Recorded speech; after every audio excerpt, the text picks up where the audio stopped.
سیئات اعمالنا من يهد الله فلا مضل له ومن يضلل فلا هادي له واشهد ان لا اله الا الله وحده لا شريك له واشهد ان محمدا عبده ورسوله اما بعد فان خير الحديث كتاب الله وخير الهدي هدي محمد صلى الله عليه وسلم وشر الامور محدثاتها وكل محدثة بدعة وكل بدعة ضلالة وكل ضلالة في النار.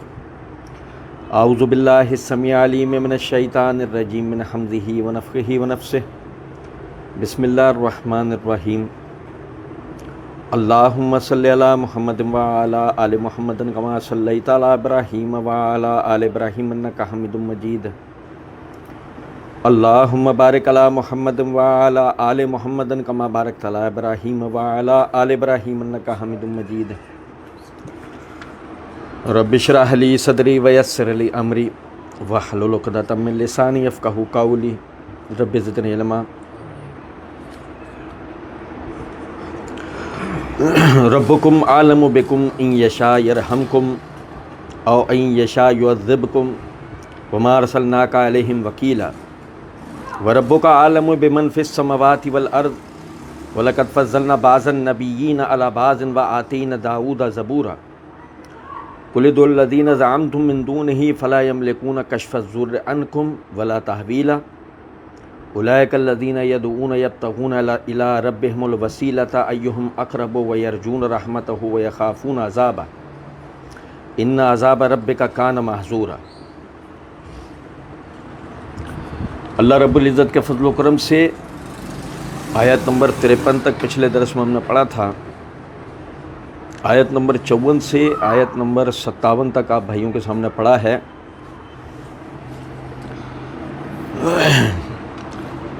اللہ تعالیٰ نے آیت نمبر 54 کی ابتدا کیسے کی ہے کہ اللہ نے فرمایا ربکم عالم بکم، تمہارا رب تمہیں سب سے بہتر جانتا ہے. اور اگر ہم اس کو پچھلی آیت کے سیاق کے ساتھ پہلے دیکھیں تو یہ سمجھ آتا ہے کہ اللہ تعالیٰ نے فرمایا ان الشیطان کان للانسان عدوا مبینا، بے شک کہ شیطان جو ہے وہ انسان کا کھلا ہوا دشمن ہے. اور اس کے فوراً بعد اللہ نے کہا ربکم عالم بکم، اور تمہارا رب تمہیں سب سے بہتر جانتا ہے. اس کا کیا مطلب ہے؟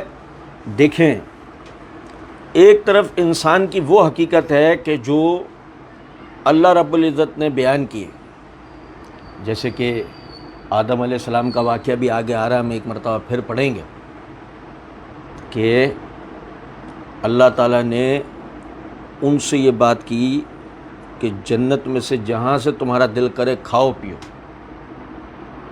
اس ایک درخت کے پاس مت جانا، تم ظالموں میں سے ہو جاؤ. اب یہ کیا تھا؟ یہ اپنے بندوں کو ان کی آپ سے بہتر انہیں جاننا تھا. کہہ دیا گیا کہ بھائی یہ کر لو، یہ نہیں کرو. اب ہونا کیا چاہیے تھا کہ جو کہا گیا ہے اس پہ عمل کر لو، اور جس سے روک دیا گیا اس سے رک جاؤ، یہ سمجھتے ہوئے کہ ہمارا رب ہمیں سب سے بہتر جانتا ہے. لیکن ابلیس نے توجہ دلائی کہ تمہیں ان باتوں سے وجہ سے منع کیا گیا ہے.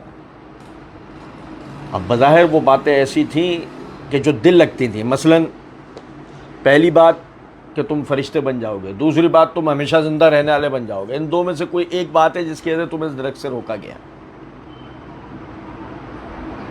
میں نے سورہ اعراف میں بڑا تفصیل سے آپ بھائیوں کے سامنے یہ بات رکھی تھی. یہ دونوں ہی چیزیں نعمتیں نہیں ہیں. فرشتہ بن جانا کوئی نعمت نہیں ہے، ہمیشہ زندگی کوئی نعمت نہیں ہے، زحمت ہے، عذاب ہے. بہت تفصیل سے میں بتایا. اب لیکن وہ جو شیطان نے جو بتایا نا، بظاہر یہ لگا کہ یہ ہماری جو نا خیر خواہی ہے. وہ خیر خواہی نہیں ہے جو اللہ نے ہمیں اس سے روک دیا. جیسے ہی وہ درخت چکھا، جنت سے بے دخل ہوئے، آج ہم اس دنیا کے قید خانے میں موجود ہیں. ایسے ہی نا بھائی. تو جو ہمارا رب ہے وہ ہمیں سب سے بہتر جانتا تھا، اس نے ہمیں پہلے دن اس چیز سے روک دیا جس کی وجہ سے ہم جنت سے بے دخل ہو سکتے ہیں. چلو کوئی بات نہیں. اب آیا دوسرے اسٹیج میں اللہ نے کہا فَإِمَّا يَأْتِيَنَّكُم مِّنِّي هُدًى فَمَن تَبِعَ مِنْهُمْ هُدَايَا فَلَا خَوْفٌ عَلَيْهِمْ وَلَا هُمْ يَحْزَنُونَ. اب میرے پاس سے تم تک ہدایات آئیں گی تو تم میں سے جس نے ان ہدایات کی پیروی کی ان پہ کوئی خوف نہیں ہوگا، وہ غمگین نہیں ہوں گے. اب وہ ہدایات قرآن کی روشنی میں، نبی صلی اللہ علیہ وسلم کے فرامین کی روشنی میں وہ ہمارے پاس آ گئے. اب سوال یہ پیدا ہوتا ہے کہ اس میں جو بات جیسے بیان ہوئی ہے وہ ہمیں بہتر لگتی ہے یا نہیں، یا شیطان جس طرف دعوت دیتا ہے وہ بہتر لگتا ہے. مثلا اس میں کہا گیا نکاح کرو، شیطان توجہ دلاتا ہے زنا کرو. اس میں کہا گیا سچ بولو، شیطان توجہ دلاتا ہے جھوٹ بولو. اس میں کہا گیا کہ ایمانداری سے اپنا کام کرو، ادھر شیطان توجہ رشوت کی طرف دلاتا ہے. ادھر کہا گیا تجارت کرو، ادھر شیطان توجہ دلاتا ہے کہ سود خوری کرو. نہیں سمجھ میں آئی کچھ بات؟ اب ہمارے اوپر ہے نا کہ ہم اپنے لیے بہتر وہاں سے جو ہدایات آ رہی ہیں انہیں سمجھیں، یا جو ابلیس ہمیں توجہ دلا رہا ہے اس میں سے اپنی بہتری جانیں. اللہ نے کہہ دیا ربکم اعلم بکم، تمہارا رب تمہیں سب سے بہتر جانتا ہے. اور یہ حقیقت ہے، اللہ سے بہتر ہمیں کوئی نہیں جانتا. اس نے ہمیں تخلیق کیا ہے، اس سے بہتر ہمیں کون جانے گا؟ نہ باپ، نہ ماں، نہ بہن، نہ بھائی، نہ دوست احباب، نہ رشتہ دار. اللہ سے بہتر بندے کو کوئی نہیں جان سکتا. فرمایا ان یشاء یرحمکم او ان یشاء یعذبکم وما ارسلناک علیہم وکیلا. سمجھیں، دیکھیں انہوں نے نبی صلی اللہ علیہ وسلم سے قیامت کے آنے پر اور اس عذاب کے اوپر جلدی کی کہ جس کے لیے نبی صلی اللہ علیہ وسلم نے انہیں توجہ دلائی تھی کہ یا تو تم میری دعوت کو قبول کرو، گو اگر تم میری دعوت کو قبول نہیں کرتے تو نتیجتاً اللہ رب العزت کی طرف سے تم پر ایسے عذاب آئیں گے کہ جن سے تمہارا چھٹکارا ممکن نہیں ہوگا. اب جب یعنی انہوں نے وہی شیطان کی پیروی کرتے ہوئے بات کو اپنی عقل پہ تولا تو انہوں نے کہا ٹھیک ہے لاؤ وہ عذاب لے کے آؤ. کہاں ہے وہ عذاب؟ آتا کیوں نہیں ہے؟ ہم تو نہیں مان رہے تمہاری بات، لے کے آؤ اس عذاب. اب تھوڑا سمجھیں بات. دو قسم کے لوگ ہیں رسالت کو لے کے، دو قسم کے. ایک گروہ ہے ملحدین کا اور ایک گروہ ہے غلو کرنے والوں کا. یعنی کیا مطلب؟ ایک تو گروہ وہ ہے نا کہ جو اللہ کو ہی نہیں مانتا. اب رسولوں کو لے کر ان کے اس طرح کے سوالات اور اعتراضات ظاہر ہے وہ یہی ہے کہ بھئی ایک غیر منطقی، غیر عقلی، غیر یقینی عذاب جس سے تم ہمیں ڈرا رہے ہو، ہم اسے کیسے مان لیں؟ لاؤ لے آؤ دیکھیں ذرا، پھر تسلیم کر لیں گے. نہیں سمجھے؟ اور دوسرا گروہ وہ ہے کہ جو انبیاء کرام علیہ السلام پہ ایمان تو لے آیا، وہ ایمان لانے کے نتیجے میں یہ کہہ رہا کون سا عذاب؟ ہم پر تو کوئی عذاب آئے گا ہی نہیں. سمجھے ہیں بات کو یا نہیں؟ وہ کہہ رہے ہیں عقلی بنیادوں پہ کہ ہم پر عذاب نہیں آئے گا، یہ ایمان لانے کے تکبر میں کہہ رہے ہیں کہ ہم پر کوئی عذاب نہیں آئے گا. جیسے کہ دیکھو نا سورہ بقرہ کے اندر آتا ہے یہود کے لیے کہ یہود نے کہا لن تمسن النار الا ایام معدودات، اگر تم ہمیں جہنم سے بھی ڈراؤ نا تو جہنم بھی ہمارے لیے نہیں بنی. ہمارے انتہائی خبیث لوگ چند دن کے لیے جہنم میں داخل کیے جائیں گے، پھر باہر نکال لیے جائیں گے. اور نہیں سمجھ میں آئی کچھ بات؟ جیسے آج ہمارے یہاں بہت سارے لوگ ہیں بھائی ہم سرکار کے امتی ہیں، کملی میں چھپا کے جنت میں لے آئیں گے، ہے نا؟ وہاں پاس بھی بہت سارے لوگ ہیں. اللہ تعالیٰ نے فرمایا ان یشاء یرحمکم او ان یشاء یعذبکم، اگر اللہ چاہے تو تم پہ رحم کرے، اللہ چاہے تو تمہیں عذاب دے. وما ارسلناک علیہم وکیلا، اے نبی صلی اللہ علیہ وسلم ہم نے آپ کو ان پر ذمہ دار بنا کر نہیں بھیجا ہے. سمجھ رہے بات کیوں نہیں؟ جیسے یسوع مسیح تمام انسانیت کیا کفارہ دینے کے لیے آئے تھے، ہے نا عیسائیوں کا عقیدہ، کہ بھئی پوچھا گیا بھئی یسوع مسیح کون ہیں؟ بھئی اللہ کے بیٹے ہیں۔ اچھا، اللہ کے بیٹوں کو انسانوں نے سلیب پہ لٹکا دیا۔ بھائی وہ اصل میں انسانوں کے گناہوں کے کفارے کے لیے آئے تھے، تو وہ کفارہ دیا انہوں نے اپنی قربانی دے کے۔ اچھا جی، اب اس کا فائدہ کیا ہوا؟ اس کا فائدہ ہوا کہ یسوع مسیح پہ ایمان لانے والا کوئی بھی اب دنیا سے جب جائے گا تو بے گناہ جائے گا، دنیا سے جب جائے گا تو چاہے دنیا میں کسی نہ کسی طرح اس سے گناہ ہوا، نہیں سمجھے؟ اب ہمارے یہاں پہ ایک بڑے والے حضرت صاحب ہیں، وہ محرم میں بڑے ایکٹیو ہو جاتے ہیں، تو انہوں نے پچھلی مرتبہ بھی محرم میں نا وہ ذکر کرتے ہوئے ایک روایت پڑھی اپنی کتابوں کے حوالے سے کہ جو ہم اہل بیت کا ماننے والا ہے، اللہ تعالیٰ نے اس کے اوپر جہنم کی آگ کو حرام کر دیا ہے، نہیں سمجھے؟ اب اس کا منطقی نتیجہ جو حضرت صاحب نے نکال کے دیا ہے وہ یہ ہے کہ جی ہم اہل بیت کا ماننے والے کا مطلب یہ ہے کہ جو شخص بھی شیعہ مکتب فکر کو فالو کرے گا ان عقائد و نظریات کو، مطلب یہ تھوڑی ہے کہ اہل بیت کی محبت، مطلب یہ ہے کہ جو شیعہ عقائد و نظریات کی پیروی کرے وہ بھی وہ والے جو ہم بتا رہے ہیں، تو اس کے اوپر جہنم کیا کرا، ورنہ باقی سارے تم میں کہاں جائیں گے؟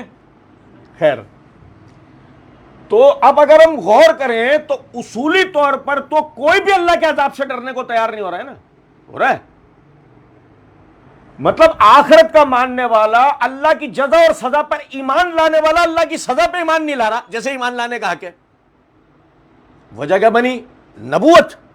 اسی لیے اللہ تعالیٰ نے نبوت ہی کو مخاطب کر کے کہا ان یشاء یرحمکم او ان یشاء یعذبکم، ہم چاہیں تو ان پہ رحم کریں، ہم چاہیں تو انہیں عذاب دیں۔ وما ارسلناک علیہم وکیلا، اے نبی صلی اللہ علیہ وسلم ہم نے آپ کو ان کے اوپر کوئی وکیل بنا کر تھوڑی بھیجا ہے کہ آپ ان کے کوئی ذمہ دار ہو، کہ آپ کی موجودگی کی وجہ سے ہم عذاب نہیں بھیجیں گے، یا آپ بعثت رسول آپ پہ ایمان لے کے تو اب ان کے اوپر کوئی عذاب نہیں ہوگا، ایسا کوئی قاعدہ نہیں ہے۔ بلکہ آپ حضرات کو اگر یاد ہو تو ہم سورہ اعراف کے اندر پڑھ چکے ہیں کہ نبی صلی اللہ علیہ وسلم کو مخاطب کر کے اللہ تعالیٰ نے آپ کی زبان سے اعلان کروایا قُل لَا أَمْلِكُ لِنَفْسِي نَفْعًا وَلَا ضَرًّا إِلَّا مَا شَاءَ اللَّهُ، آپ فرمائیے کہ میں اپنی جان کے لیے کسی فائدے یا نقصان کا اختیار نہیں رکھتا، جو اللہ چاہتا ہے وہ ہوتا ہے۔ سمجھے؟ نہیں سمجھے؟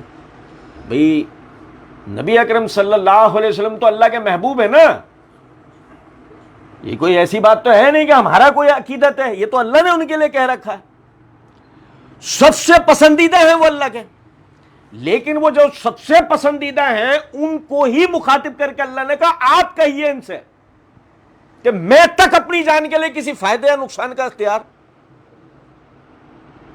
جو فائدہ یا نقصان بھی ہو اللہ کے چاہنے سے ہوتا ہے، مجھ سے کسی فائدے یا نقصان کو میری ذات نہیں روک سکتی اگر اللہ چاہے تو سوچیں اس بات کو کہ جی اگر ہم یہ عقیدہ رکھتے ہیں کہ جی محمد صلی اللہ علیہ وسلم کے ہم امتی ہیں تو ہماری کوئی بچت ہو جائے گی؟ نہیں، ہاں بچت اس صورت میں ہے ہم آپ پر ایمان لے کے آئیں، آپ کی تابعداری کریں، جن اعمال کے کرنے کا آپ نے حکم دیا وہ عمل بجا لائیں، جن چیزوں سے آپ نے روک دیا ان سے رک جائیں، پھر یہ امید کر سکتے ہیں کہ اللہ کی رحمت ہمارے شامل حال ہوگی، انشاءاللہ ہم جنت میں جائیں گے۔ سمجھ رہے ہیں بات کو؟ دوسرا معاملہ یہ ہے کہ جی کیا اگر کوئی شخص ایمان لے کر نہیں آتا تو نبی صلی اللہ علیہ وسلم سے اس کے بارے میں سوال ہوگا کہ فلاں آپ پر ایمان لے کر نہیں آیا؟ نہیں سمجھے کچھ بات؟ نہیں، آپ سے سوال نہیں ہوگا۔ یاد رکھیں اس بات کو، اس میں ہمارے لیے اصل میں نصیحت کیا پوشیدہ ہے؟ نصیحت یہ پوشیدہ ہے کہ کوئی بھی ہم میں سے مبلغ ہے نا جو تبلیغ و اصلاح کا کام کرتا ہے اپنے اندر شدت نہیں حکمت لائے، اپنے اندر شدت نہیں حکمت لائے۔ شدت کیا ہے کہ جی سامنے والا میرے نظریات کو تسلیم ہی کرے، بس بات ختم، یہ ہے شدت۔ اور حکمت کیا ہے؟ سلیقے سے، طریقے سے، اخلاق سے، تمیز سے، علمی بنیادوں پر اپنی بات کو وقتاً فوقتاً سامنے والے کو سکھایا اور سمجھایا جائے. آج نکل کل نہیں، پرسوں پرسوں نہیں، اگلے دن اس کے اصلاح ہو جانے کا، اس کے ایمان لے آنے کا یقین ہو، اور یہ یقین ہو کہ میں اپنے ذمے کا کام کر رہا ہوں. ہدایت کس کے ذمے؟ اللہ کے ذمے. وہ چاہے گا اسے ہدایت دے گا، وہ چاہے گا اس کو ہدایت نہیں دے گا. وما ارسلناک علیہم وکیلا، آپ کو ان پر وکیل بنا کر نہیں بھیجا گیا ہے. آپ سے نہیں جواب طلبی ہوگی کہ یہ ایمان لے کر کیوں نہیں آئے. تو جب نبی صلی اللہ علیہ وسلم سے جواب طلبی نہیں ہوگی، جبکہ اللہ تعالیٰ نے آپ کو تو مخاطب کر کے یہ تک کہہ دیا ہے بلغ ما انزل الیک من ربک فإن لم تفعل فما بلغت رسالتہ. اے نبی صلی اللہ علیہ وسلم تبلیغ کیجئے، جو کچھ اللہ نے آپ کی طرف نازل کرا ایک ایک بات کی تبلیغ کیجئے. اگر آپ نے ایسا نہ کیا فما بلغت رسالتہ، تو سمجھ لیجیے آپ نے رسالت کا حق ادا نہیں کیا. اتنی بڑی بات اللہ نے قرآن میں آپ کے لیے کہہ رکھی ہے، لیکن ساتھ یہ کہہ دیا ہے کہ تبلیغ ہے آپ کا کام. آپ کا کام یہ نہیں ہے کہ آپ زبردستی لوگوں کو کھینچیں گے. نہیں سمجھ رہے کچھ بات؟ فرمایا وَرَبُّكَ أَعْلَمُ بِمَنْ فِي السَّمَاوَاتِ وَالْأَرْضِ. پہلے اللہ نے ہماری بات کر دی کہ تمہارا رب تمہیں تم سے زیادہ بہتر تمام مخلوقات سے بہتر جانتا ہے. پھر اس کے بعد اللہ نے کہا وَرَبُّكَ أَعْلَمُ بِمَنْ فِي السَّمَاوَاتِ وَالْأَرْضِ، اور آسمانوں اور زمینوں میں جو کوئی بھی مخلوقات ہیں سب کو اللہ سب سے بہتر جانتا ہے. کیونکہ سب کا خالق کون ہے؟ سب کا خالق اللہ ہے. زمین اور آسمان میں جو کچھ ہے سب کا خالق اللہ ہے. اب دیکھیں ذرا سمجھے گا. فرمایا وَلَقَدْ فَضَّلْنَا بَعْضَ النَّبِيِّينَ عَلَى بَعْضٍ، ہم نے بعض نبیوں کو بعض نبیوں پہ فضیلت دی ہے. کیا مطلب ہوا اس بات کا؟ مطلب یہ ہوا، اب دیکھیں یسوع مسیح اللہ کے بیٹے. اچھا تمہیں کس نے بتایا؟ یسوع مسیح نے. نہیں سمجھے کچھ بات؟ اچھا یسوع مسیح کو کس نے بتایا کہ وہ اللہ کے بیٹے ہیں؟ اللہ نے. نہیں سمجھے کچھ بات کو؟ بھائی تمہیں بتایا یسوع مسیح نے، یسوع مسیح کو بتایا ہوگا اللہ نے، وہ لکھا ہوگا انجیل میں اور ہے نہیں، جس کا مطلب یسوع مسیح کو یہ بات بتائی نہیں گئی تھی. تو تمہیں کس نے بتایا؟ حضرت پولس نے روایت کیا ہے اس کو یسوع مسیح سے، کیونکہ حضرت پولس جو ہے یسوع مسیح سے مکاشفہ کرتے تھے. اس کا مطلب اس کے راوی حضرت پولس ہیں. یہ اصل میں انجیلی تعلیمات نہیں ہے. نہیں سمجھے کچھ بات؟ اب اس سے آپ موازنہ کریں، یہ شہباز قلندر ہیں، وہ خواجہ غریب نواز ہیں، یہ غوث اعظم ہیں. یہ آپ کو کس نے بتایا؟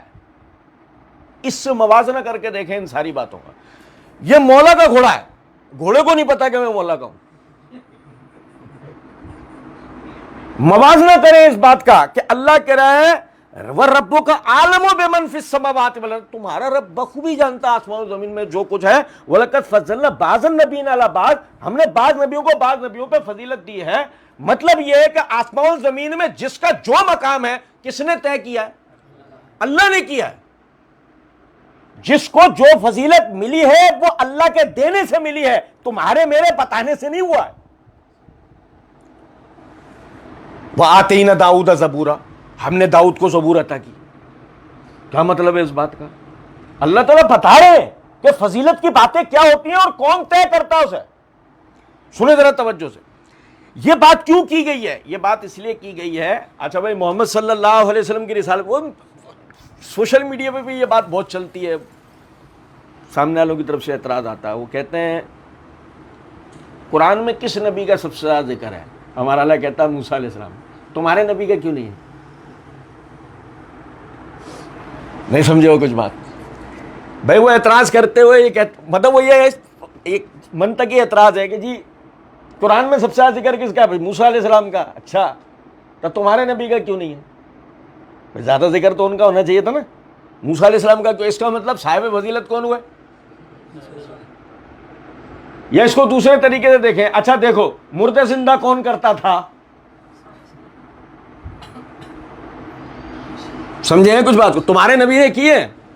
اچھا وہ ہمارے والے وہ والے جو مولوی صاحبان ہیں نا, کون سا ہے کہ اگر انہوں نے کرسمس منائی تو ہم عید میلاد منا کے رہیں گے, انہوں نے ابشرمن منایا تو ہم تیجا 40واں کر کے رہیں گے, انہوں نے اگر سالگرہ منائی تو ہم بھی منائیں گے, ہندوؤں نے بھجن نکالے تو ہماری بھی قوالی آنی چاہیے. مطلب دنیا میں جو کرے گا اس کی نقل ہم بھی کریں گے.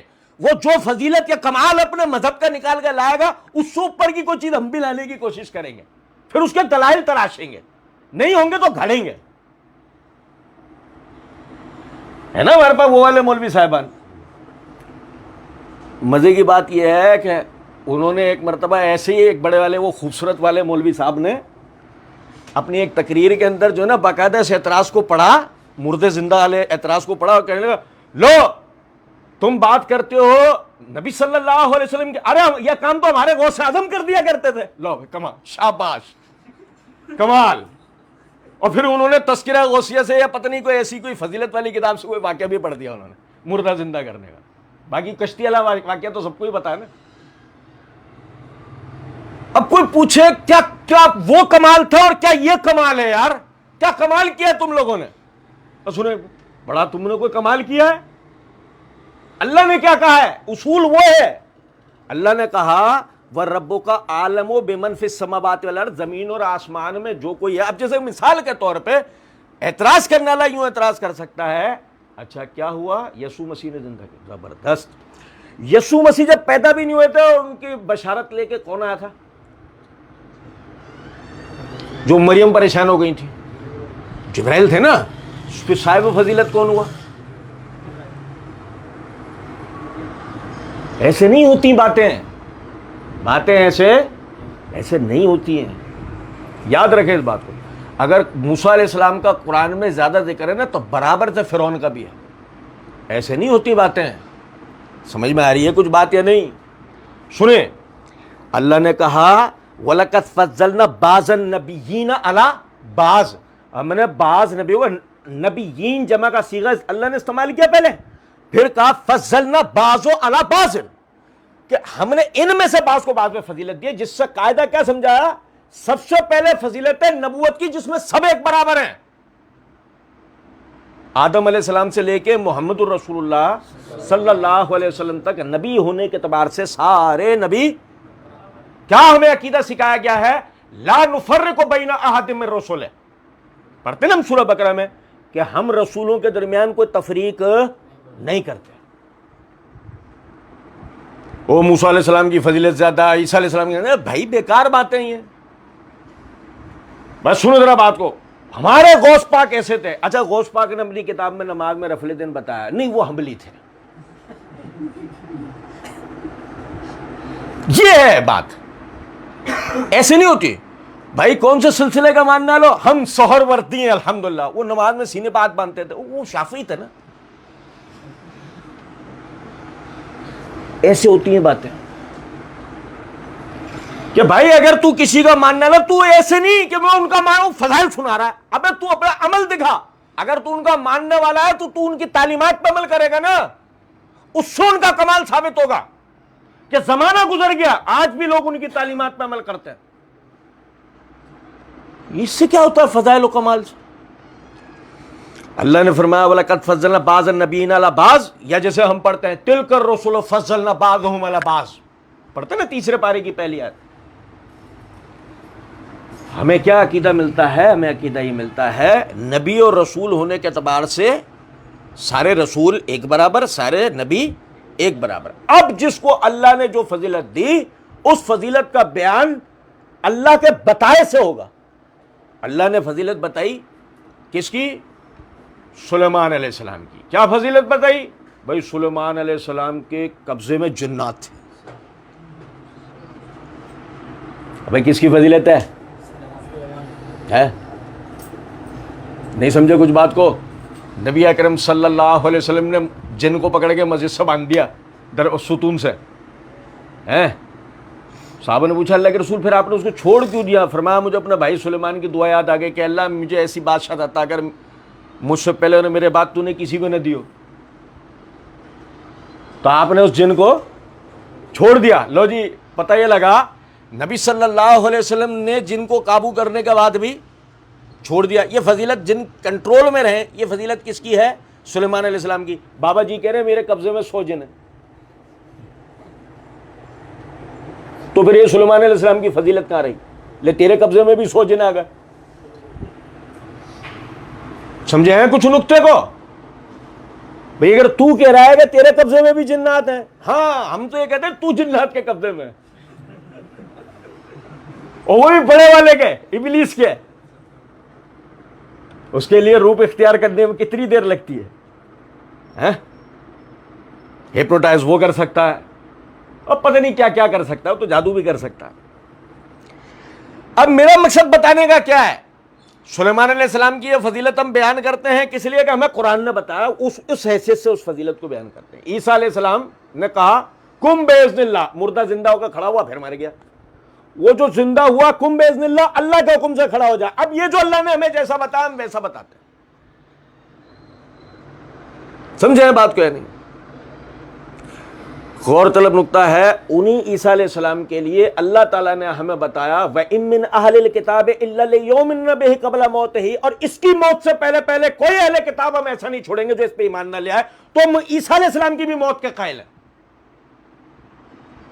وہ جو مردے زندہ کر دیا کرتے تھے نا, ہم ان تک کی موت کے قائل ہیں کہ وہ اللہ کے بیٹے نہیں ہیں, انہیں موت آئے گی. یہ ہمیں کس نے بتایا؟ یہ بھی ہمیں اللہ نے بتایا. اللہ نے جس کے لیے جو بات بتائی ہے اس طریقے سے اس کو ہم بیان کرتے ہیں, اور اس فضیلت میں اگر وہ منفرد ہے تو اسے منفرد جانتے ہیں, اسی پہ ایمان رکھتے ہیں.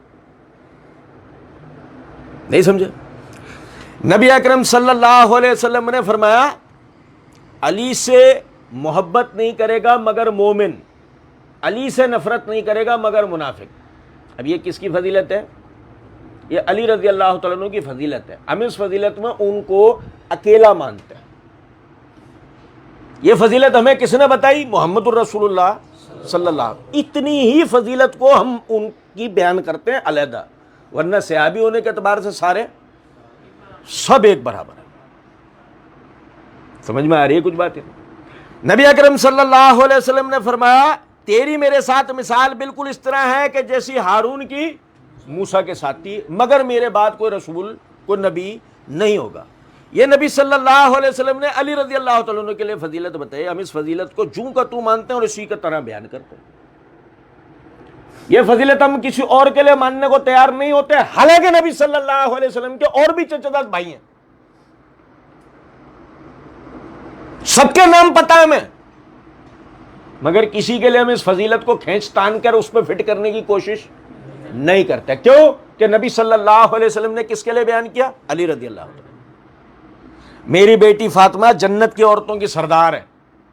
اب نبی کی اس کے علاوہ 3 بیٹیاں اور بھی ہیں, اور نہیں سمجھے؟ نبی صلی اللہ علیہ وسلم کی 3 پھوپھیاں اور بھی ہیں. نبی صلی اللہ علیہ وسلم کی پھوپھی زاد اور چچا زاد بہنیں اور بھی ہیں. کسی کے لیے بھی کھینچ تان کے ہم اس فضیلت کو ثابت نہیں کرتے. یہ صرف فاطمہ رضی اللہ تعالیٰ عنہ کے لیے ہی مانتے ہیں. یاد رکھیں اس بات کو, نبی صلی اللہ علیہ وسلم نے سب سے پہلے جو ہمیں بنیادی تعلیم دی نا وہ یہ دی ہے لا تغلو فی دینکم, اپنے دین میں غلو نہیں کیا کرو. مبالغہ رہی. کیا ہے غلو؟ غلو کہتے ہیں کسی بھی بات کو اس کی حقیقت سے اتنا برتر کر دو کہ اس کی اصل حقیقت ہی غائب ہو جائے. اسے کہتے ہیں غلو. ہماری اردو میں ہم کہتے ہیں مبالغہ آرائی. آدمی کا بات کو ایسے کرنا کہ اس کی اصل حقیقت ہی ختم ہو جائے. نبی صلی اللہ علیہ وسلم نے فرمایا اپنے دین میں غلو مبالغہ آرائی نہیں کرو. فرمایا تم سے پہلے کی قومیں اسی وجہ سے برباد ہو گئیں, اس غلو کی وجہ سے. کسی نے اپنے نبی کو خدا کی بیوی بنا لیا, کسی نے اپنی طرف آنے والے نبی کو خدا کا بیٹا بنا لیا. میں اللہ کا بندہ اور اس کا رسول ہوں, میں اللہ کا بندہ اور اس کا رسول ہوں, تم بھی مجھے اللہ کا بندہ اور اس کا رسول کہا کرو. اور بھائی 5 ٹائم نماز میں ہم کیا کہتے ہیں؟ 5 ٹائم ہم نماز میں کیا کہتے ہیں؟ اشہدو ان محمدن عبدہ ورسولہ، 5 ٹائم ہم یہ گواہی دیتے ہیں کہ نبی صلی اللہ، میں گواہی دیتا ہوں کہ محمد صلی اللہ علیہ وسلم اللہ کے بندے اور اس کے رسول ہیں۔ 5 ٹائم ہم اس بات کا اعادہ کرتے ہیں، بار بار دہراتے ہیں ہم اپنے اس دعوے کو، اس عقیدے کو، اس نظریے کو کہ ہم نبی اور رسول کو کبھی بھی اللہ کا بیٹا، اللہ کا نور یہ نہیں مانتے۔ ہم کیا مانتے ہیں؟ کہ وہ افضل البشر ہے اور اللہ کے بھیجے ہوئے نبی اور رسول ہیں۔ اور نہیں سمجھے کچھ بات، غلو نہیں کرنا، جس کا جو مقام و مرتبہ ہے اس کو اس مقام و مرتبے کے ذریعے سے مانے۔ اور لا تقدموا بین یدی اللہ ورسولہ، سورہ اللہ تعالیٰ نے ہمیں سورہ حجرات میں ایک اخلاق بتایا ہے، پیروی کا ایک اخلاق بتایا، لا تقدموا بین یدی اللہ ورسولہ، اللہ اور اس کے رسول سے آگے بڑھنے کی کوشش مت کرو۔ بھائی ابراہیم علیہ السلام پر اللہ کے نبی صلی اللہ علیہ وسلم ایمان کیسے لائے؟ ان کا ذکر کیسے کیا؟ اچھا، تم میں ابراہیم علیہ السلام پہ ایمان کیسے لائے ہیں اور ان کا ذکر کیسے کر رہے ہیں؟ مکے کے جو مشرکین تھے نا، وہ کیسے ذکر کرتے تھے ابراہیم علیہ السلام کا، اسماعیل علیہ السلام کا؟ نجران کے پادری عیسائی وہ عیسیٰ علیہ السلام کا ذکر کیسے کرتے تھے اور نبی صلی اللہ علیہ وسلم کیسے کرتے تھے؟ خیبر کے یہود موسیٰ علیہ السلام کا ذکر کیسے کرتے تھے اور نبی صلی اللہ علیہ وسلم کیسے کرتے تھے؟ سمجھے ہیں میری بات کا مطلب؟ یہاں تک کہ نبی صلی اللہ علیہ وسلم نے فرمایا تم میں سے کوئی شخص بھی یہ نہ کہے میں یونس بن متیٰ سے بہتر ہوں،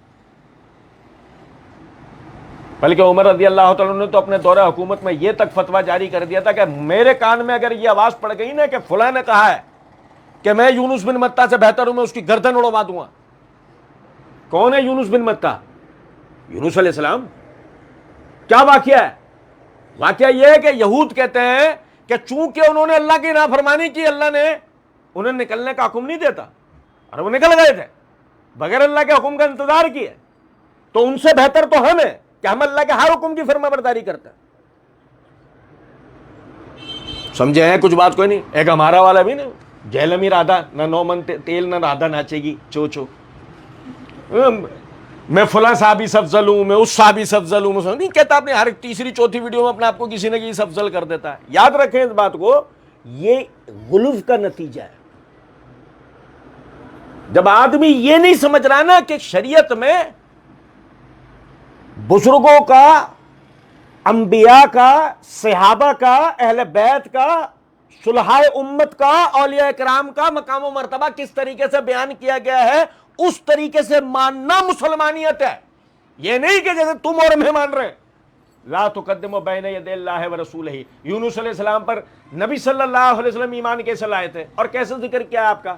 بھائی ویسے ذکر کرنا ہم پر فرض ہے، ویسے ہی ایمان لانا ہم پہ فرض ہے، اور اضافی ایک لفظ بیان نہیں کرنا، لا تقدموا بین یدی اللہ ورسولہ، اللہ اور اس کے رسول سے آگے بڑھنے کی کوشش مت کرو۔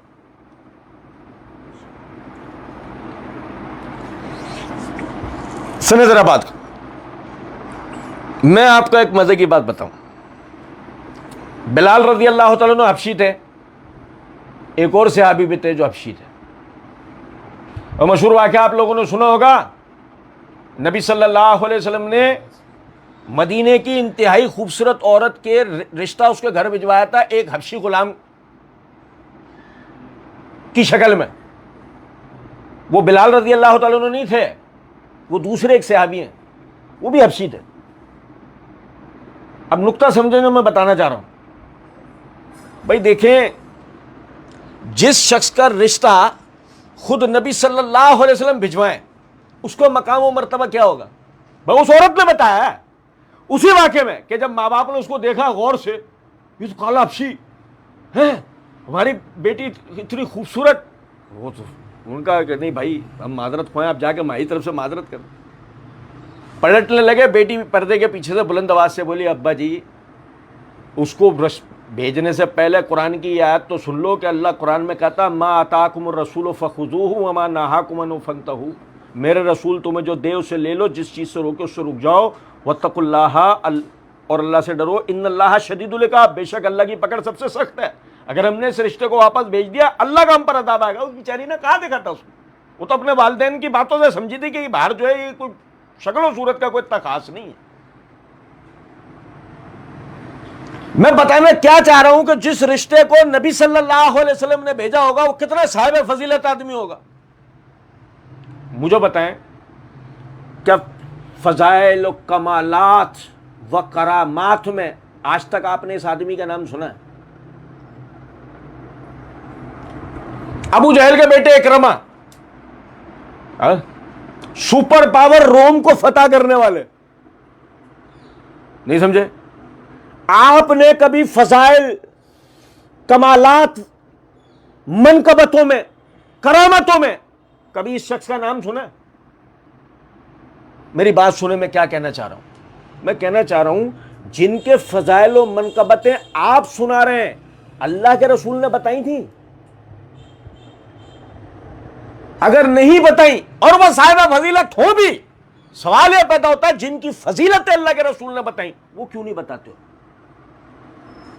یہ کتنا بڑا ظلم ہے کہ قرآن میں ہمیں تمیز یہ سکھائی گئی, لا تقدموا بین یدی اللہ ورسولہ, اللہ اور اس کے رسول سے آگے مت بڑھنا. ہم کہہ رہے ہیں ہم اہل سنت ہیں, ہم کہہ رہے ہیں ہم رسول کے طریقے پہ. تو یہ کون سا رسول کا طریقہ ہے کہ جس کے لیے جو بات رسول نے نہیں کہہ رکھی ہے تم کہہ رہے ہو, اور جس کے لیے جو بات رسول نے کہہ رکھی ہے اس پہ تم نے چپ سادی ہوئی ہے, بتا تک نہیں رہے ہو؟ بتاؤ نا بھائی.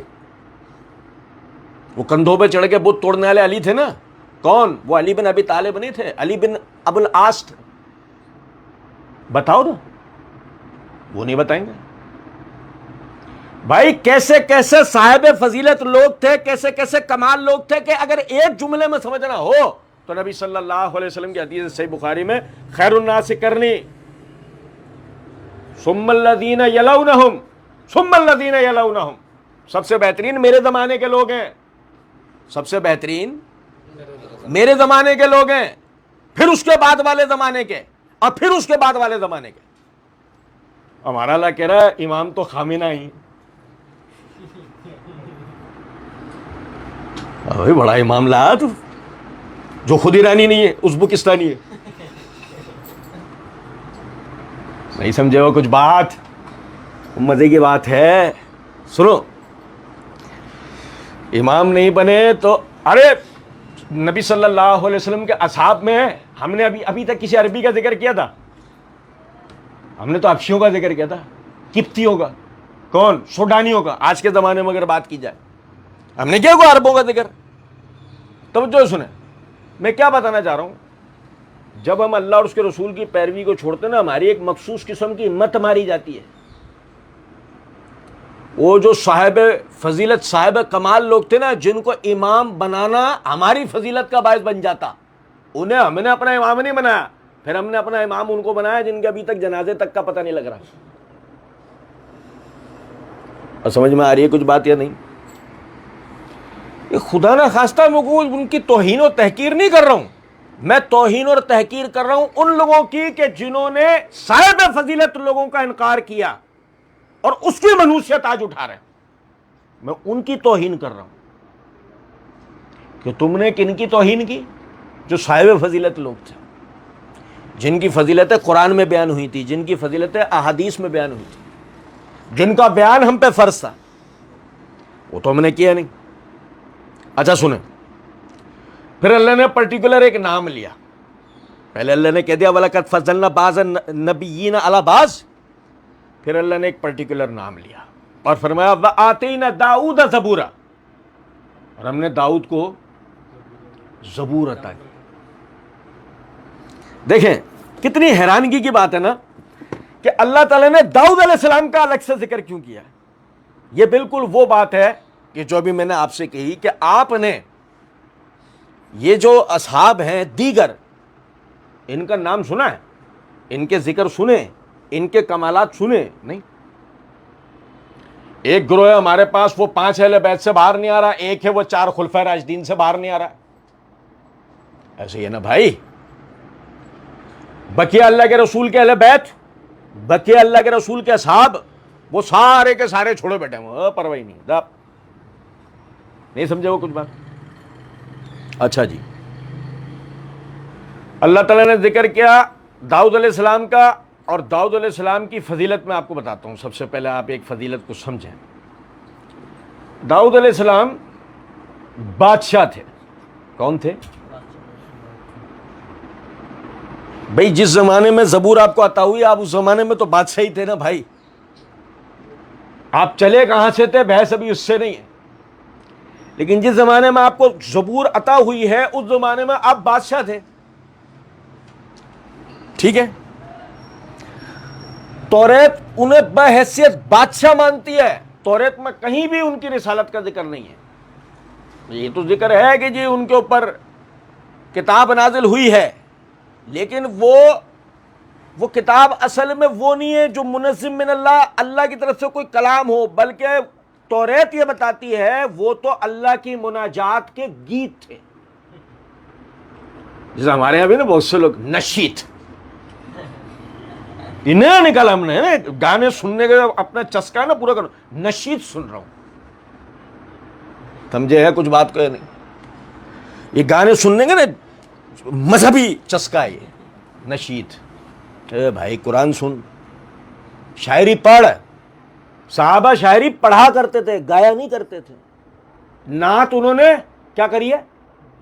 پڑھی ہے یا گائی ہے؟ ہمارا اللہ کیا کرتا ہے؟ پڑھنے کے نام پہ گاتا ہے؟ ہمارا اللہ پڑھنے کے نام پہ گا رہا ہوتا ہے نا، پڑھ تھوڑی رہا وہ۔ میں تمہیں اردو کی کتاب پڑھ تو کیا کرے گا؟ گائے گا، پڑھے گا نا۔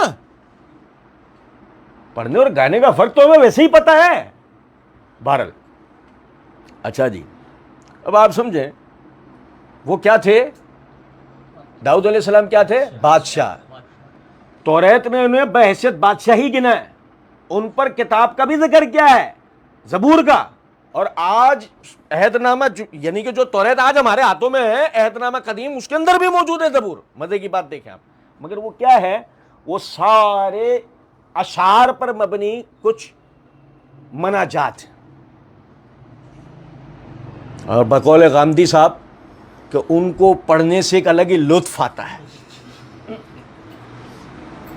یہ تو ہمارا بڑا المیہ ہے نا، ایک آدمی کہے قرآن کا دائی، اس کو زبور کے مناجات پڑھ کے جو ہے مزہ آ رہا ہے، وہ اس کو قرآن کے دائی کو قرآن پڑھنے سے مزہ نہیں آ رہا ہے۔ بڑی الگ ہی الگ مذاق ہوتے ہیں ہمارے ساتھ، یقین کریں۔ خیر، ہمیں نا ایک نقطے کو سمجھنا چاہیے، جس فضیلت کو یہود نے نہیں مانا، قرآن نے اسی کو ذکر کیا ہے، رسالت۔ وَآتَيْنَا دَاؤُدَ زَبُورًا، کہ اس کو ان کی بادشاہ ہونے کی حیثیت کو تو یہودی بھی تسلیم کرتے ہیں، نہیں تسلیم کر رہے تو کس حیثیت کو نہیں کر رہے؟ تو اس لیے قرآن نے کس حیثیت کی طرف توجہ دلائی جو اصل میں فضیلت ہے، اور وہ کیا؟ رسالت۔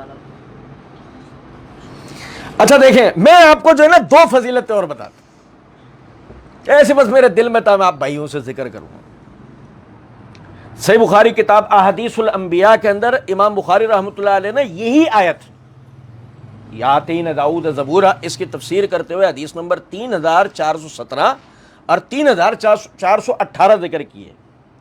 یہ دونوں حدیثیں سنیں۔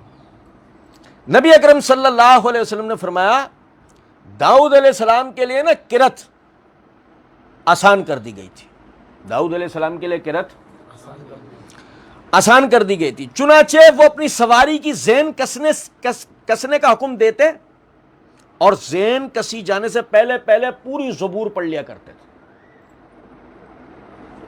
سمجھ رہے ہیں بات کو؟ اور آپ صرف اپنے ہاتھوں کی کمائی کھاتے تھے، اور آپ صرف اپنی۔ اب یہاں پر ہے نا تین باتیں ہیں۔ پہلی یہ کہ اللہ نے ان کا ایک معجزہ بیان کیا کہ ان کے لیے زبور کی قرأت اتنی آسان اللہ نے کر دی تھی کہ ان کے سواری کی زین ابھی پوری طرح کسی ہوتی تھی، وہ اتنی دیر میں زبور پڑھ لیا کرتے تھے۔ یہ ان کا ایک معجزہ تھا۔ معجزات تو ان کو اور بھی تھے۔ دوسرا یہ کہ یہ نقطہ سمجھیں، آپ کون تھے؟ بادشاہ، بادشاہ ہونے کا باوجود بھی مزدوری کرتے تھے. کیا بتایا؟ اپنے ہاتھ کی کمائی. آپ اپنے ہاتھ کی کمائی کھانا پسند کرتے. اس سے ہمارے لیے کیا نصیحت نکل کے آئی؟ وہ بادشاہ ہیں. اچھا بادشاہ نا، یاد رکھیں اس بات کو، بادشاہ میں اور ایک جمہور وزیر اعظم میں جو فرق ہوتا ہے نا، پتہ کیا ہوتا ہے؟ اس بیچارے کی نا ایک تو 4 6 8 10 15 16 24 ریاستوں کا یہ وزیر ہوتا ہے، پھر اس کے گورنر ہوتے ہیں، پھر اس کے مشیر ہوتے ہیں، پھر اس کے فلاں ہوتے ہیں، پھر یہ ہوتے ہیں. یہ مطلق العنان قسم کا کوئی شخص نہیں ہے جس کو ہر چیز دیکھنی ہے، لیکن ایک بادشاہ جو ہوتا ہے نا اسے ہر چیز دیکھنی ہوتی ہے. اور ابھی آگے پتہ لگے گا بادشاہ بھی ایسا بادشاہ کہ جو مسلسل جہاد میں مصروف ہے. ابھی ہم آگے دوسری حدیث میں پڑھ رہے ہیں. تو ایک مصروف ترین شخصیت ہونے کے باوجود بھی اپنا کماتے تھے، اپنا کھاتے تھے. تو سمجھ میں آ رہی ہے کچھ باتیں؟ اس میں ہمارے لیے نصیحت کیا نکل کے آئی؟ نصیحت یہ نکل کے آئی، مومن کا وصف یہ ہوتا ہے کہ وہ کما کے کھاتا ہے.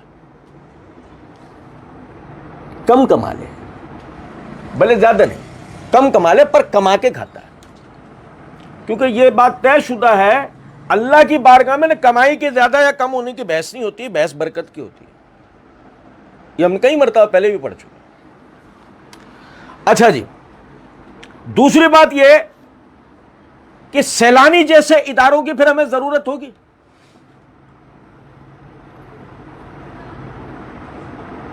ایک پوسٹ چلی خامنہ ای صاحب کا مزار بنانے کے لیے چندے کا اپیل، بس اللہ جانتا ہے سچی خبر ہے جھوٹی. بس ایک پوسٹ چلی تھی، وہ جنگ اخبار کا، اس پہ وہ ٹائٹل بھی دیا ہوا ہے، اللہ جانتا ہے سچ ہے جھوٹ ہے، کہ جی وہ خامنہ ای صاحب کے مزار بنانے کے لیے نا چندے کی اپیل. تو کسی من چلے نے نیچے کمنٹ کر دیا، اوہو ہمارے یہاں کی 2 جماعتوں کے چندہ ڈبے تو تیار ہونا شروع ہو گئے ہوں گے. ہے نا، ہمارے یہاں 2 جماعتیں ایسی ہیں، سیلاب ہو، بارش ہو، کچھ بھی ہو، فلانا ہو، ڈھمکا، ان کے چندے کے ڈبے پہلے نکلتے ہیں باہر. اسرائیل کسی کا باپ نہیں، فلسطین کسی کا باپ نہیں جا سکا، انہوں نے کروڑ روپے پہ اکٹھے کر لیا، ہم وہاں سامان پہنچا رہے ہیں. وہ کسی کا باپ نہیں پہنچ سکا، سارے ٹرک باہر. ابھی پچھلے دنوں کچھ ٹرک چھوڑے انہوں نے. سمجھے، ذرا توجہ سنیے گا بات. اچھا، داؤد علیہ السلام جیسی مصروف شخصیت وہ اپنے ہاتھ کی مزدوری کر کے اپنی محنت کی روٹی وہ کھا رہے ہیں، تو پھر ہمارے یہاں سیلانی جیسے ادارے بن سکتے ہیں؟ نہیں. پتہ کون سے ادارے بنیں گے؟ فیکٹریاں. چندے دے کے ہمیں نا کھانے کی سبیلیں نہیں بنائیں گے، چندے دے کے ہم کارخانے بنائیں گے، چندے دے کر ہم فیکٹریاں بنائیں گے. سمجھ رہے ہیں کچھ بات کو؟ نہیں تیرے کو کھانے کو نہیں ہے، ہاں محنت کو ہے، یہ لے چل بیٹھ کما اور اپنے حصے کا کھا.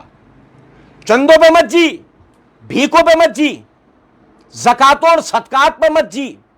اللہ کی قسم یہی وجہ ہے. آپ زکات صدقات کھائی ہوئی قوم کو اگر کہو کہ امریکہ جیسی سپر طاقت سے لڑنے کھڑے ہو جاؤ، یہ ہوں گے؟ سوال ہی نہیں پیدا ہوتا. غیرت مند لوگوں کی ضرورت ہوتی ہے بھائی جہاد کے لیے بھی. جہاد کے لیے کیسے لوگ چاہیے؟ غیرت مند لوگ چاہیے.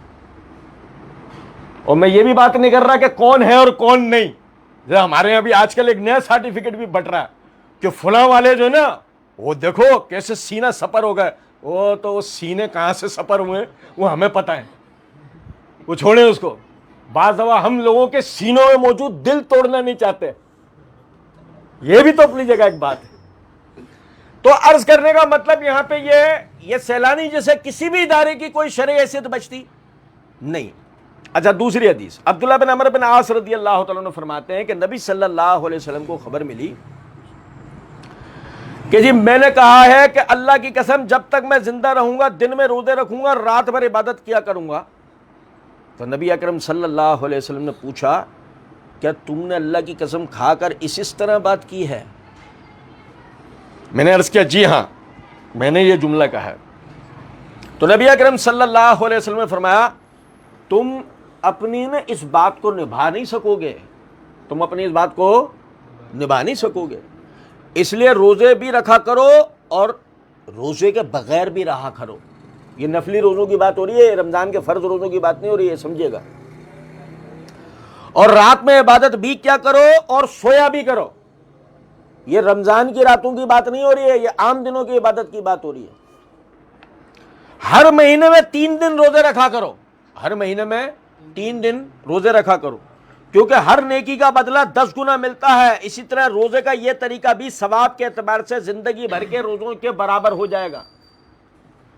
میں نے کہا میں اس سے افضل طریقے کی طاقت رکھتا ہوں, تو نبی اکرم صلی اللہ علیہ وسلم نے فرمایا پھر 1 دن روزہ رکھا کرو اور 1 دن بغیر روزے کے رہا کرو. تو انہوں نے بیان کیا کہ میں یعنی کہ عبداللہ بن عمرو بن عاص کہتے ہیں کہ میں نے کہا میں اس سے بھی افضل طریقے کی طاقت رکھتا ہوں.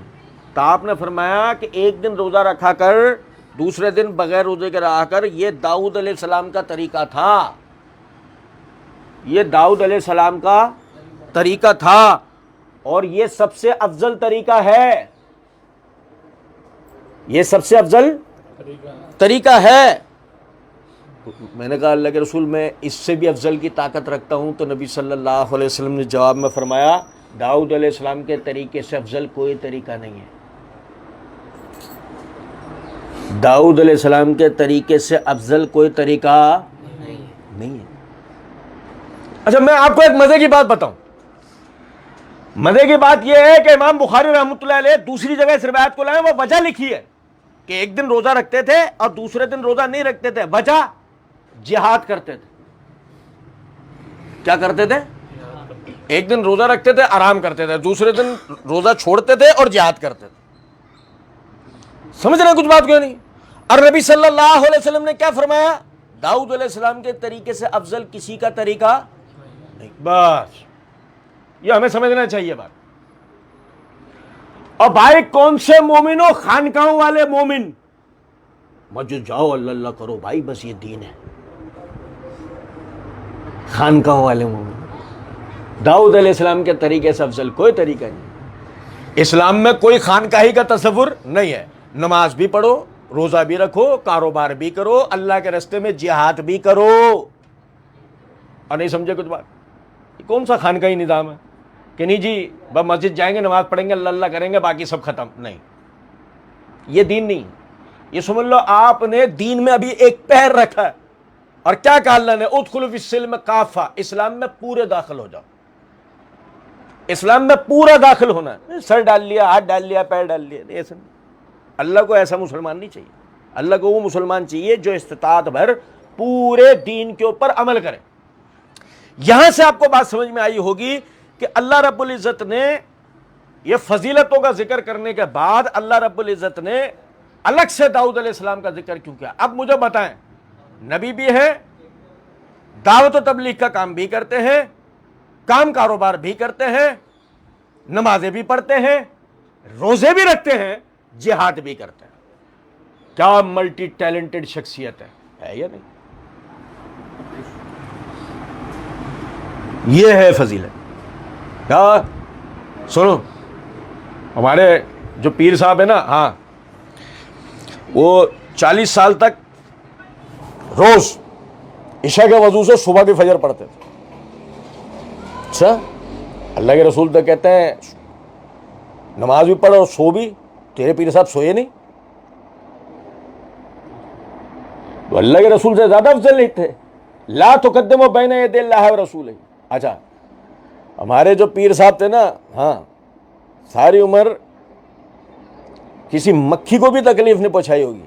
اللہ کے رسول نے فرمایا داؤد علیہ السلام سے افضل کسی کا طریقہ ہے؟ انہوں نے تو اللہ کے راستے میں جا کے کفار مار دیے, انسان مار دیے. تیرے والے نے مکھی نہیں ماری.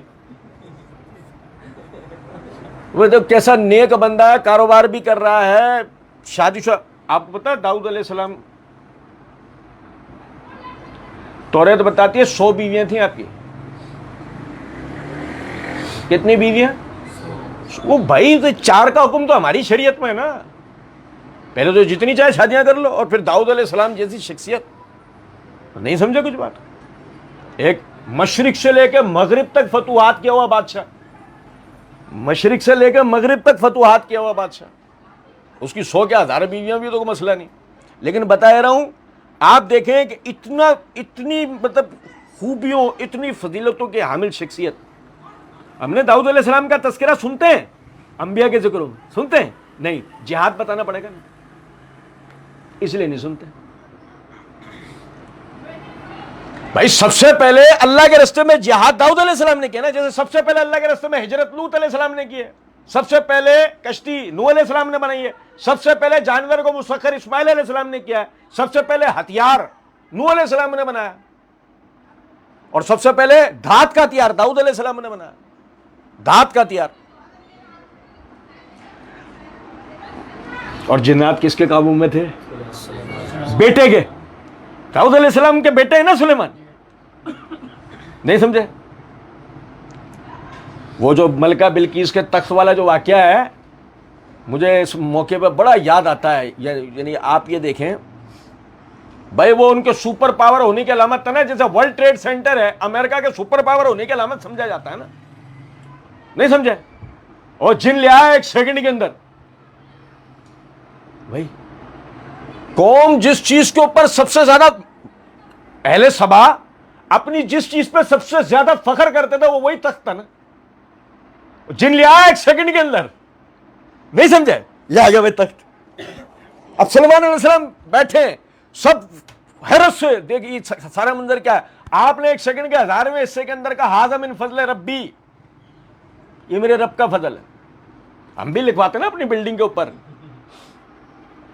ہم بھی لکھواتے نا اپنی دکانوں کے اوپر ھذا من فضل ربی. یہ اصل میں سلیمان علیہ السلام کا جملہ ہے. کیسے بڑے واقعے کے اوپر آپ نے یہ جملہ کہا ہے کہ وہ جن ایک سیکنڈ کے اندر لے آیا, اور آپ نے دیکھتے ہی فوراً کیا کہا, یہ تیرا کمال ہے, یہ میرا کمال ہے, یہ کس کا کمال ہے؟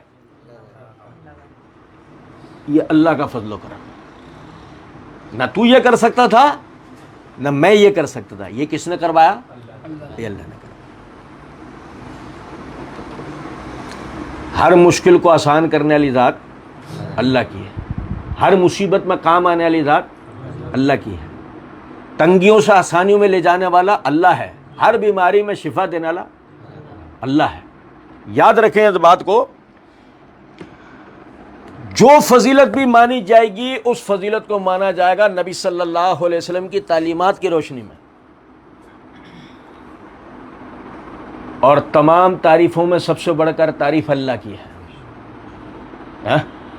تمام تعریفوں میں آپ کو پتا ہے نبی صلی اللہ علیہ وسلم جب کبھی بھی کہیں درس دیتے تھے, نصیحت دیتے تھے, سب سے آخر میں کیا بولتے تھے؟ وآخر دعوانا ان الحمد للہ رب العالمین. اور بھائی سنو, شروع کرتے تھے نا اپنی بات کو تو کہتے تھے ان الحمد للہ, پھر وہ پورا خطبہ پڑھتے تھے. آپ سب سے پہلے کیا کہتے تھے؟ ان الحمد للہ, تمام قسم کی تعریفیں اللہ کے لیے. اور جب اپنی بات ختم کرتے تو کہتے تھے اور ہماری دعوت کے آخر میں بھی ہمارا ایک ہی قول ہے کہ تمام تعریفیں اللہ کے لیے. شروع بات بھی اللہ کی تعریف سے اور ختم بات بھی سب سے پہلے اللہ کی تعریف. ایک لطیفہ سنا دوں, توجہ طلب لطیفہ ہے. وہ 8 سال والے نعت خواں, 4 سال والے نعت خواں, 6 سال والے نعت خواں, بلبل مدینہ, کوہ کراچی. کوہ کراچی سے گولی مار دی تھی جس کے گلے میں شیطان بولتا تھا.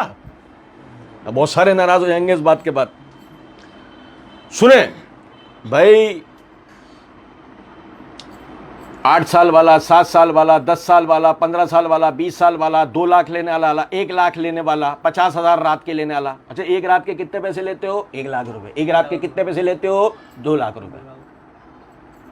ہاں, آپ فون پہ رابطہ کر کے دیکھ لیں بھائی, تمہیں رات کا پروگرام کیا رہا ہے, ایک رات کے کتنے لیتے ہو؟ 2 لاکھ روپے. کچھ طوائف سا فیل ہوتا ہے نہیں؟ سنو, توجہ سننا. اور بھائی کس کا ذکر کر رہے ہو؟ اللہ کے رسول کا. کیا بھائی تمہاری دکانداری ہے یا تم پر اللہ کی طرف سے ایک عائد کردہ فریضہ ہے؟ ان اللہ و ملائکتہ یصلون علی النبی یا ایھا الذین آمنوا صلوا علیہ وسلموا تسلیما. صلوا علیہ وسلموا تسلیما امر کا صیغہ ہے نا, جیسے اقیموا الصلاۃ وآتوا الزکاۃ وارکعوا مع الراکعین. اس آیت کی وجہ سے نماز فرض ہے نا, امر کا صیغہ ہے نا. تو ایسے ہی صلو علیہ وسلم تسلیما، یہ بھی تو امر کا صیغہ ہے، تو درود پڑھنا فرض ہے نا. یہی وجہ ہے ہمارا کیا فتویٰ ہوتا ہے، جو آدمی نماز میں درود نہیں پڑھے وہ دوبارہ نماز پڑھے گا. پتا نا آپ کو، ایک تو حضرت صاحب ایسے ہیں کہ جنہوں نے یہ فتویٰ دیا کہ نماز التحیات پہ مکمل ہے. یہ تو چلو ایک مخصوص کوفے کی فقہ ہے، اس کا فتویٰ ہے کہ نماز التحیات پہ مکمل ہو جاتی ہے.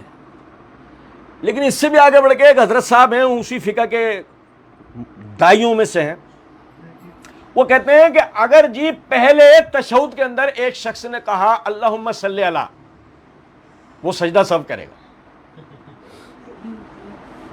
کیا کرے گا؟ لیکن اگر اس کے منہ سے یہ نکلا اللہم صلی علی محمد، نماز فاسد ہو گئی، دوبارہ سے پڑھے گا.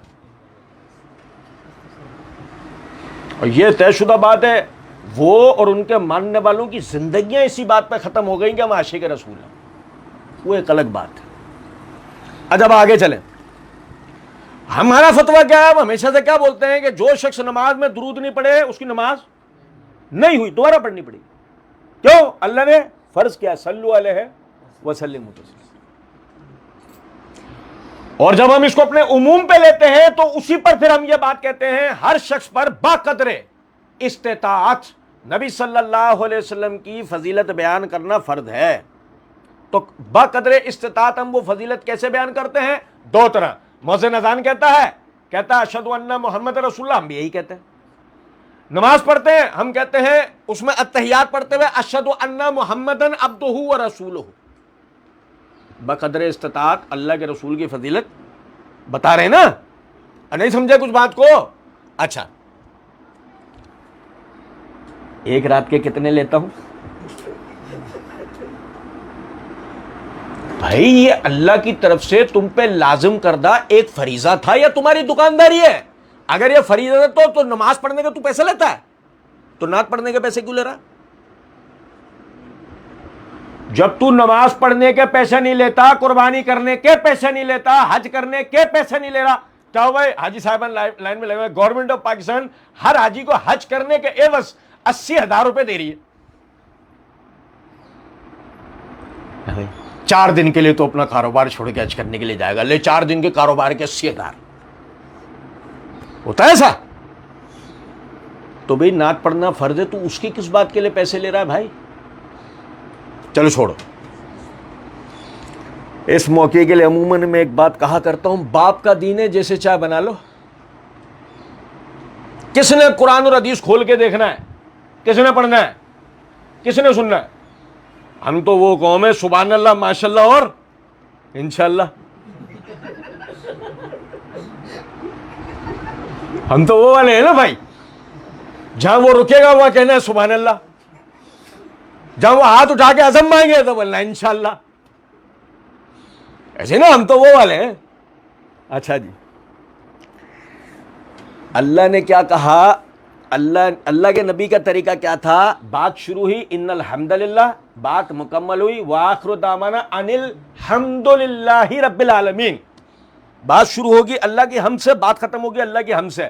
مجھے بتاؤ وہ 2,50,000 لاکھ والے، جو 8 سال والا، 10 سال والا، 15، 25، 50 سال والا، کسی کی بھی آج تک حمد کا البم نکلا ہے؟ تو ذہن پہ زور ڈال کے بتا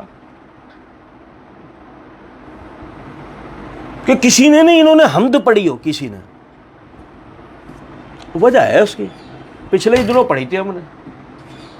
وَإِذَا ذَكَرْتَ رَبَّكَ فِي الْقُرْآنِ وَحْدَهُ وَلَّوْا عَلَىٰ أَدْبَارِهِمْ نُفُورًا. مشرک کا مسئلہ یہ ہے کہ جب ایک اکیلے اللہ کی توحید بیان کرنے کی باری آئے، نفرت سے منہ پھیر کے بھاگ جاتا ہے. پچھلے ہی دنوں پڑھا ہم نے.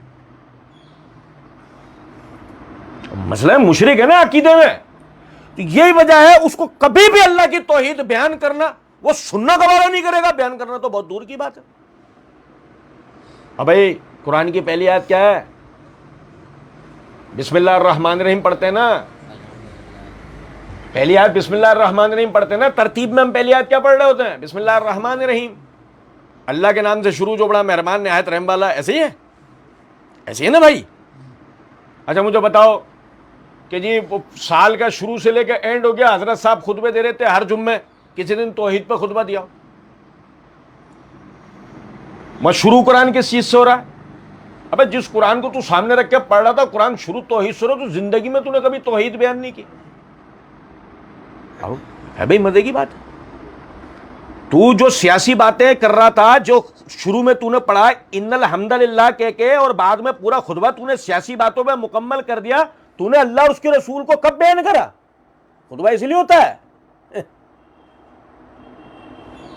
بیچارے پھر کہتے ہیں لوگوں میں وہ رمق نہیں ہے، وہ عزم نہیں ہے. کیسا آئے گا وہ رمق و عزم؟ صحابت ہے، اور اس لیے کہ انہوں نے توحید سنی، میعاد سنا، تقدیر سنی، جہاد سنا. ہمارے والے نے کیا سنا؟ ہمارے والے نے کیا سنا؟ کرامتیں سنی ہے، کہانیاں سنی ہے، اور جمہوریت سنی ہے. ہمارے والے نے کیا سننا اور کیا کرنٹ آنا ہے اس میں؟ ہمیشہ یہ بات یاد رکھیے گا، خاص ہے اس قوم میں ترکیب رسول ہاشمی. ہماری قوم ترقی کرے گی جب نبی صلی اللہ علیہ وسلم کے طریقے پر عمل کرے گی. نبی صلی اللہ علیہ وسلم کے طریقے پر عمل کرنے کے نتیجے میں ایک وقت میں سعد بن ابی وقاص جیسے لوگ بھی مل سکتے ہیں. 56 سال کا آدمی، کیا عمر؟ 56 سال کا آدمی روم فتح کرنے گیا ہوا. 56 سال کا آدمی. ہمارے یہاں فوج سے ریٹائر کر دیتے ہیں، ہمارے یہاں فوج سے ریٹائر کر دیتے ہیں. 56 سال کا آدمی روم فتح کرنے گیا ہوا، روم فتح کر کے آیا. ہاں بھائی ایسے ہی ہے. محمد بن قاسم 12 سال کا لڑکا مکران سندھ فتح کرنے آیا تھا، فتح کر کے گیا. 12 سال کے لڑکے کو تو آرمی میں لیتے بھی نہیں ہے. 56 سال والے کو ریٹائر کر دیتے ہیں، 12 سال والے کو لیتے نہیں ہیں. ادھر 12 سال والا بھی فتح کر گیا، 58 سال والا بھی فتح کر گیا. ابے وجہ کیا بنی؟ کون سے ٹریننگ سینٹر ہیں یہ جو 12 سال اور 56 سال والے دونوں کو ایکٹیو رکھتے ہیں، دونوں سے اتنے بڑے بڑے کارنامے کرا لیتے ہیں؟ وہ ایک ہی ٹریننگ سینٹر ہے. مسجد نبوی کیا پڑھ کے سناتے ہو؟ وہ جو امریکی کانگریس تک اٹھا کے ایسے دکھاتی ہے، یہ ہے وہ کتاب، یہ ہے وہ کتاب. وہ کانگریس میں کھڑا کر ان کا وزیر خارجہ اٹھا کے دکھا رہا ہے، یہ ہے وہ کتاب. اور ہمارے والے کا مسئلہ یہ ہے کہ وہی کتاب اٹھائے گا تو کیا اس میں صرف وہ جو اپنے عزائم و نظریات بیان کر رہا ہے وہی ملیں گے؟ نہیں، پورا دین ہے نا. پورا دین اسے بتانا نہیں ہے. یہ جو ابھی میں نے داؤد علیہ السلام والی بات بتائی کہ اپنے ہاتھ کی کمائی کھاتے تھے، وہ بتائے گا؟ بتا دیا اس نے. کسی نے پلٹ کے پوچھا، اچھا ہے ولی صاحب آپ آج کل کیا کر رہے ہو؟ بھائی آپ کا کیا کام کاروبار ہے؟ یہ ہے سارا مسئلہ. اس لیے بات یاد رکھیں، پہلا اصول یہ ہے لا تقدموا بین یدی اللہ و رسولہ، اللہ اور اس کے رسول سے آگے نہیں بڑھنا. دوسرا اصول یہ ہے کہ ہر شخص کی فضیلت وہ ماننی ہے جو اللہ اور اس کے رسول نے بتائی.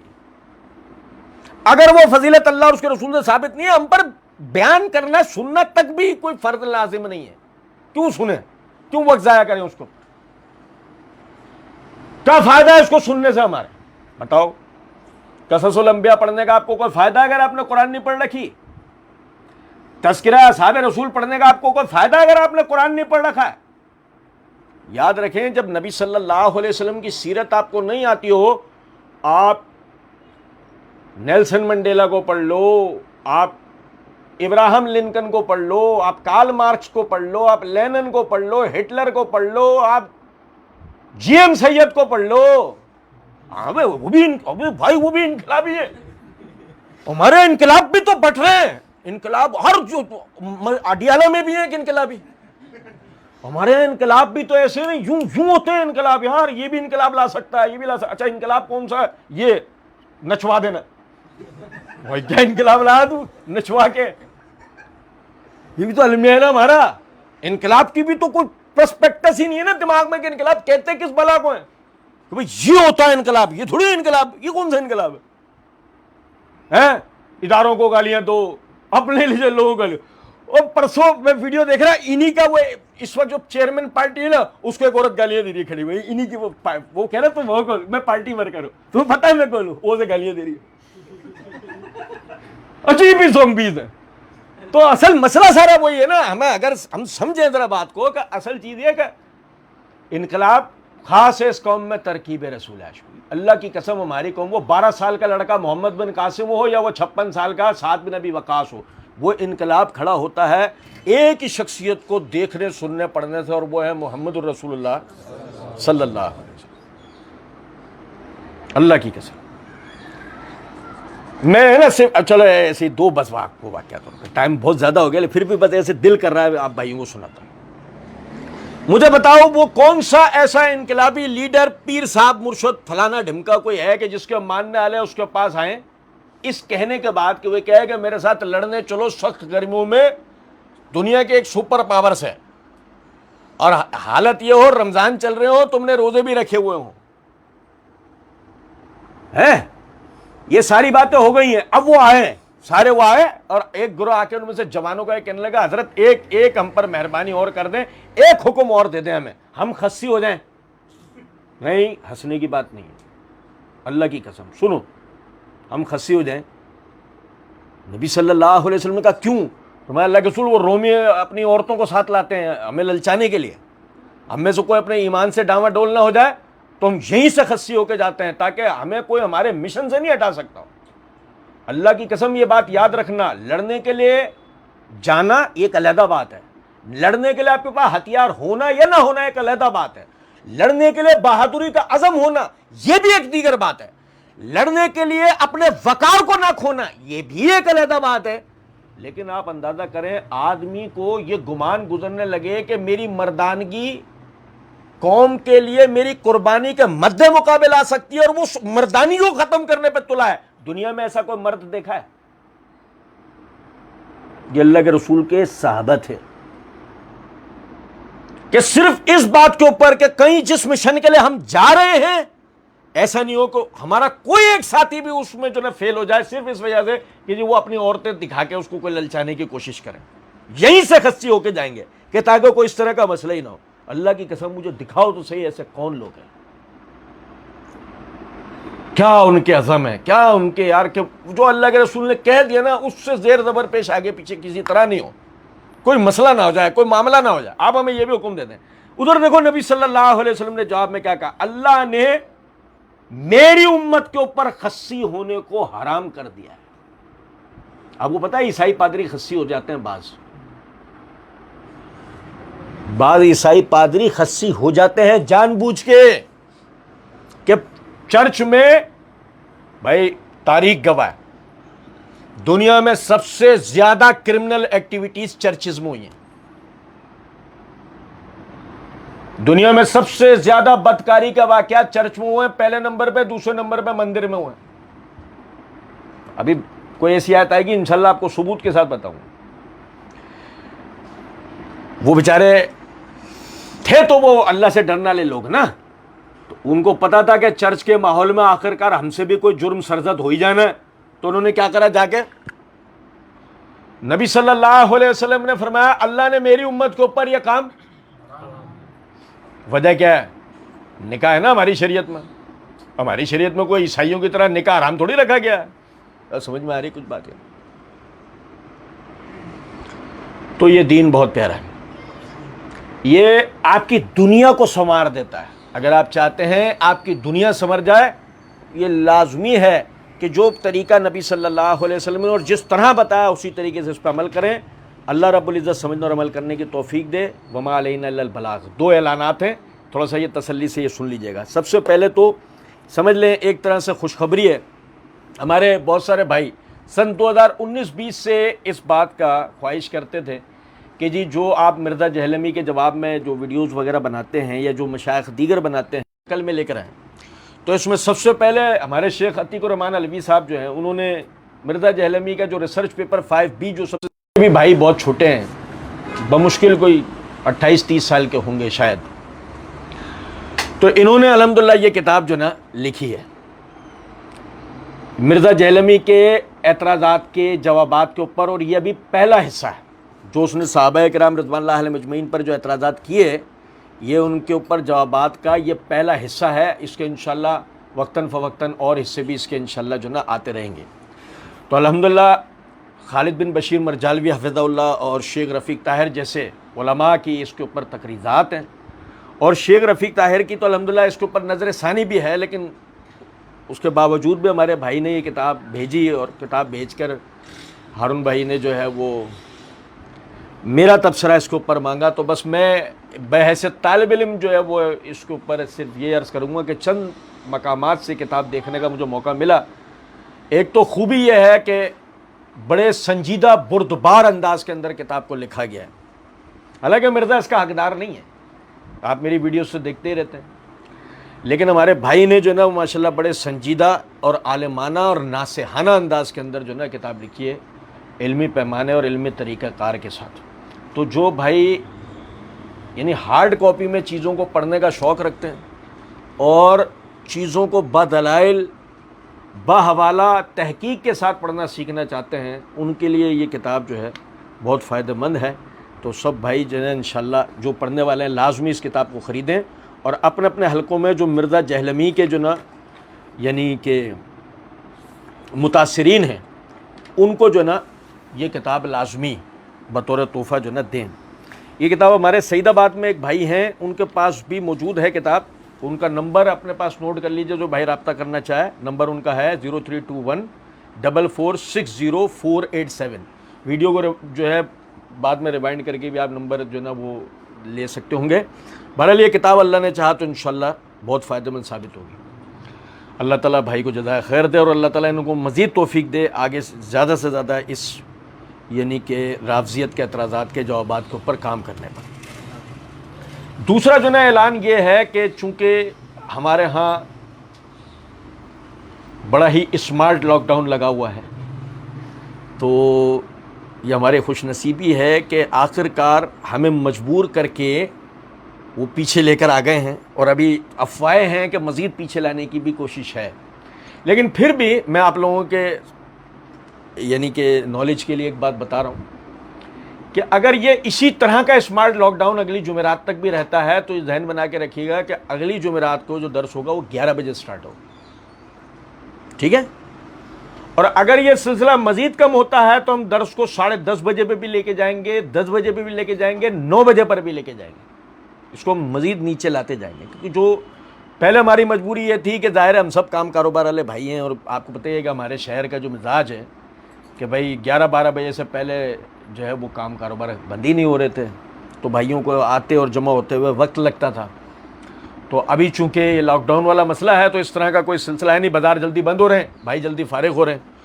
تو اس لیے جو ہے آئندہ جمعرات کو سب بھائی 11 بجے تک لائبریری انشاءاللہ پہنچنے کی کوشش کیجیے گا. اگر وہ جو افواہیں گردش میں ہیں کہ 7 بجے بازار بند ہونے والی، تو اگر 7 بجے کی خبر ہمیں منگل بدھ تک بھی اگر مل گئی تو آئندہ جمعرات کو تو خیر درس 11 بجے ہی شروع ہوگا، مگر اسی میں پھر اعلان ہو جائے گا اگلے ہفتے کے ٹائمنگ کا. اور تیسرا اعلان یہ ہے کہ آئندہ جو آنے والا جمعہ ہے اس میں رحمانیہ مسجد گوشالہ میں انشاءاللہ جو نا وہ درس ہوگا بعد نماز عشاء. تو آپ بھائی اس میں بھی ضرور شرکت کیجیے گا. اگلی جمعرات کو ایک دفعہ اور میں ریمائنڈ کروا دوں گا. وما علینا